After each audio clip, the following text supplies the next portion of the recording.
Why do you have those bags? Where are you going, Agatha? I've already decided. I'm moving out. What? Now? You're leaving now? Where are you going? What? What has happened? Why are you moving out? I don't want to disturb anyone. I think Victor and I need to lead separate lives. Victor needs his freedom. I'm so upset. Not everyone has the same character. Elena, you're timid and shy. Victor's more reserved. Not everyone is sociable and outgoing like me. I'm too demanding. Now you're being dramatic. I don't fit in here. I'm leaving. I'm going to Betty's. Upset? Does it mean sad? Yes, a combination of sad and angry. Perhaps you didn't like the new furniture Victor bought while you were away. She said she liked the bookcase. Anyway, you're not moving out. Don't be ridiculous. Where will you leave? I'm going to stay with Betty for a few weeks. Then I'll decide. Are you two fighting? No. Well, we had an argument last night. You just have to respect other people's decisions more. That's all. You don't have to move out. I think Victor is saying you just have to give him more space, but you don't have to move house to do that. Agatha, it won't be the same without you here. It's just sometimes you're stubborn and selfish. But you're also very caring. Loyal, generous, funny. Funny like fun. Humorous. I'm demanding and bossy too, right? Listen, you two. I think we all have to calm down. I don't understand all the words you're using, but insulting each other is not going to help. Victor, you have a lot to do, and I am sure you've been a little anxious recently. Sorry, Agatha. When I'm studying for exams, I become very nervous. This is an important time for me. See? Agatha, he's apologizing, and I'm sure he's going to be kind and understanding from now on.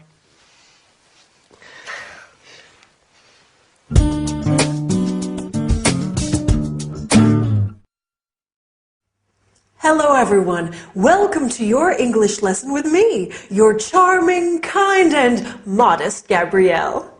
That is an important part of our lesson today, how to describe people's character and personality. That was the problem in our sitcom, wasn't it? Victor and Agatha's personalities are too different, and that makes for a very difficult living situation. So, as well as describing personality, we will also review the future tense, using will, going to, and the present continuous and the present simple, and study the expression have to in the future. Oh, I'm giving a party next Saturday. It's Dylan's birthday. Are you going to come? Sure, you'll love it. Right, first let's review the future tenses. Do you remember when we use the verb to be plus going to? That's right. We use it to talk about future plans and intentions. Like when Agatha says, I'm going to stay with Betty. We also use it to talk about predictions based on what we can see at that moment.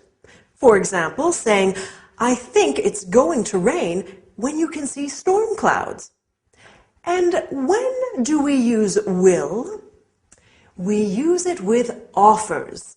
I will help you carry your bag. Promises. I won't come home late. Predictions without evidence. You'll love the film. And instant decisions. I'll have a ham sandwich. Now, to talk about the future, we also use the present continuous when we want to talk about future arrangements. For example, if I say, I'm meeting my friends tonight, I am talking about something that I have arranged to do. He's flying to Rome tomorrow. We're playing volleyball in the morning. We can also use the present simple for fixed future arrangements. I start my Spanish course next week. It begins at 9 o'clock. Wow, there are a lot of ways to talk about the future. Can you remember them all? Don't worry, you will. That's a promise. If we want to say that someone has to do something in the future, we use the expression will have to.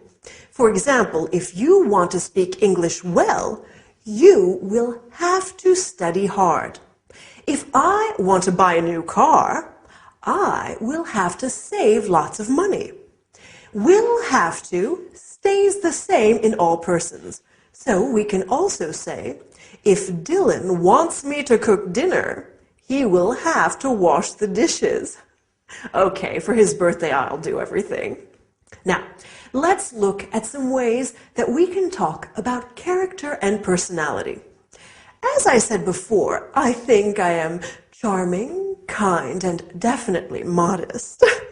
How about you? Are you timid and shy like Elena, or reserved like Victor? Or maybe you are like Agatha, sociable, loyal, and generous, but also stubborn, selfish, and demanding. My Dylan is such a sweet and caring man, but he can also be very moody at times. Lady Coco is loving and affectionate when she wants food, but she can be quite aggressive if I try to give her a bath. It's not easy being a mom. Speaking of which, I think it's bath time now for my little kitty cat. Wish me luck. See you next time. Bye.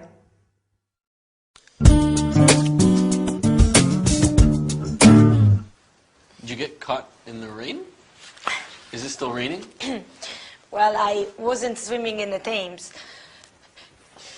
The rain started while I was riding back from class. It's still raining now. Oh, this weather's terrible. Come and get warm.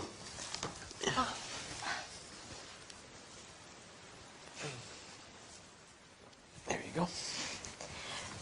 Is Agatha home? No, she was on her way to yoga when I came back from class. I hope you're not coming down with a cold. Your hair's still wet. There, pass me the towel. I'll dry it for you. Thanks. That feels nice. Last night, when I came back from work, it was also raining. That's London. If you move a little closer, I can reach the back of your head better.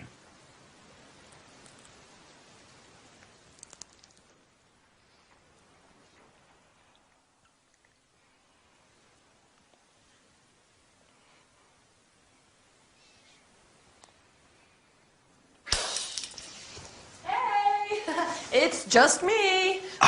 Are you okay? All's well. It's just the vase near the door, that's all. Oh. I have to make a phone call. I'll do it from the other room so I don't disturb you two there studying. You don't have to. We can go upstairs. I can go to my bedroom, and Elena is better off drying her hair in the bathroom. Yes, of course.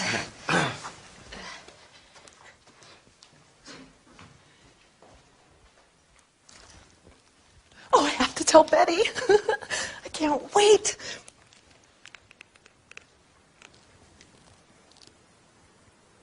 Good morning. May I speak to Betty Summers, please? Betty, you'll never guess. Betty? Oops. Sorry, wrong Betty. Could you put me through to Betty Summers, please? She works in the accounts department on the second floor, extension 566. Yes, I'll hold. Thanks. Betty, you'll never guess what my little brother was doing when I came home. He was sitting on the sofa kissing Elena. No, they were definitely kissing. It wasn't just a quick kiss. They were kissing when I arrived home.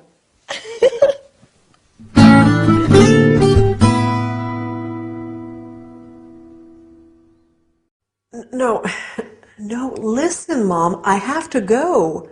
My lesson is starting. I'll call you back tonight. Bye. Sorry about that. My mom loves talking on the phone. It's sometimes difficult to get her to stop. Well, how about the sitcom today? It was getting pretty steamy on the sofa, wasn't it? Anyway, let's look at what we are going to study today. First, we will look at the past continuous. For example, I was walking. You were dancing. Then we will look at some prepositions of place and movement, such as in, on, at, and by.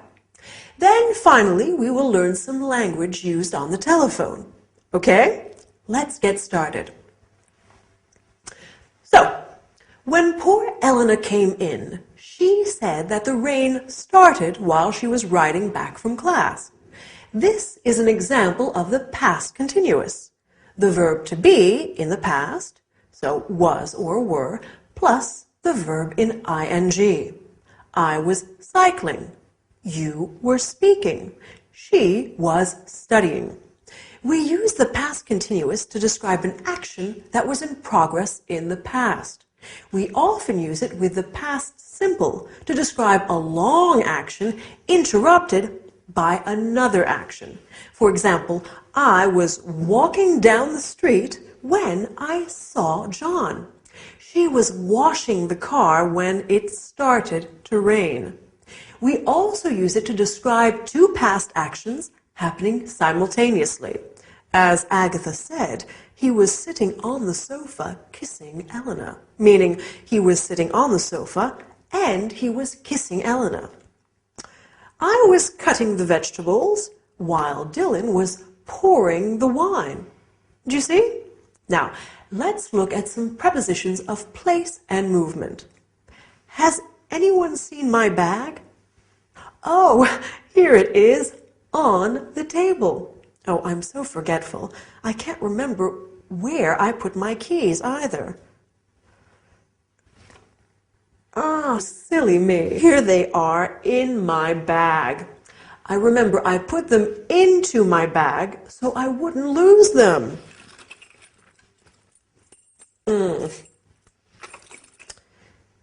And my glasses? Where are they? Ah, they are in here too. I think I'll take them out of the bag so they don't get broken.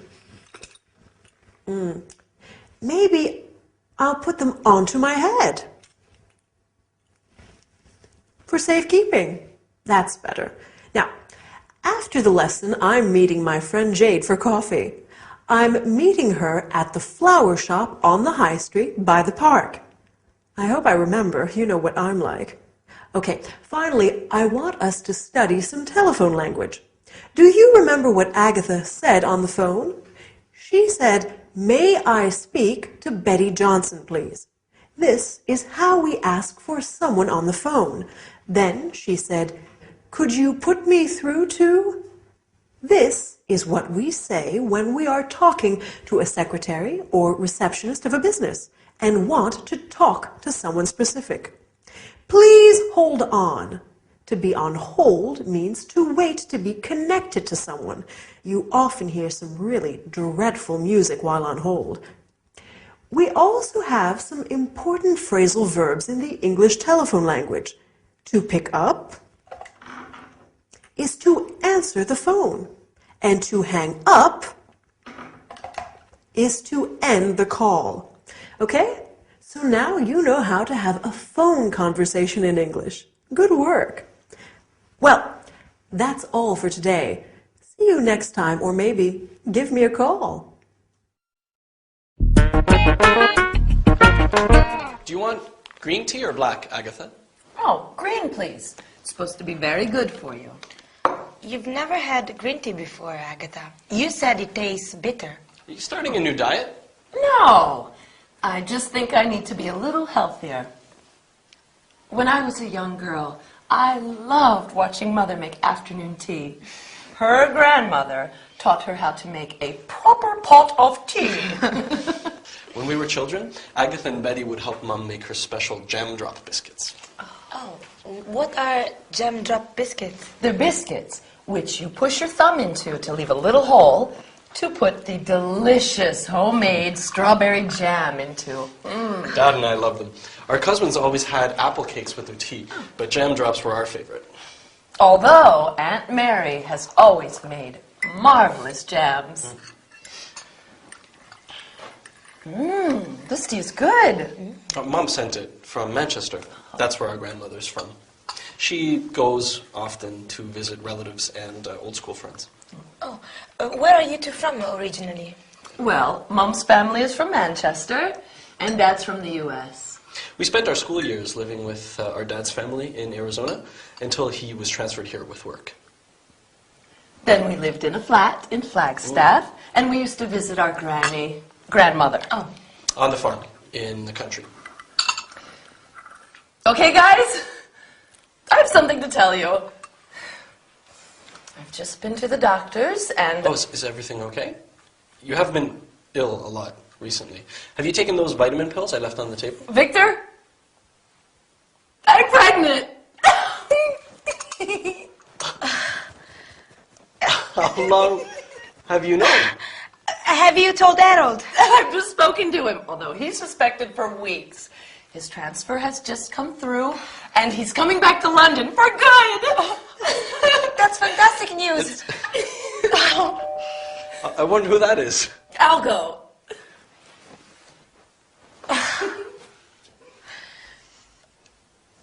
Harold! Oh, what a surprise!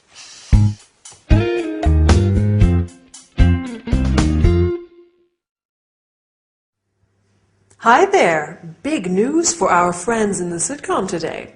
No wonder Agatha is being so careful with her diet lately. And that's great news about Harold coming back, isn't it? Anyway, on with today's lesson. We're going to study the present perfect. For example, I have lived here for 2 years. Then we are going to look at questions and expressions with the word like. I like tea. I would like some carrot cake.